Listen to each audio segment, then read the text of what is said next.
కర్నూలు జిల్లా దేవనకొండలో దారుణం జరిగింది. 8 నెలల పసికందును హత్య చేసి పొలంలోని నీటి డ్రమ్ములో పడేశాడు ఓ కసాయి తండ్రి.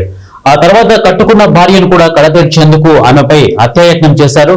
ఇక దేవనకొండకు చెందిన చాకలి నరేష్, గోనెగండ్ల మండలం కులుమాలకు చెందిన శ్రావణికి 2 సంవత్సరాల క్రితం వివాహం జరిగింది. వారికి 8 నెలల బాబు ఉన్నాడు. అయితే వీరి మధ్యలోకి అనుమానం పెనుభూతం ఎంట్రీ ఇచ్చింది.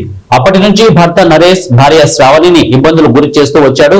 నరేష్ కు గతంలోనే వివాహమై 2 కుమారులు 2 కుమార్తెలు ఉన్నారు. గతంలోనూ భార్యపై అనుమానంతో భార్యను కడతీర్చాడు నరేష్. ఆ తర్వాత శ్రావణిని 2వ భార్యగా పెళ్లి చేసుకుని జీవితం సాగిస్తున్నాడు.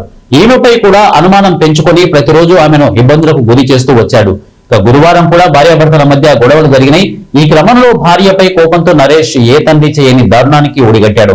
కడుపున పుట్టిన కుమారుణ్ణి తీసుకెళ్లి డ్రమ్ములో పడేసి హత్య చేశాడు.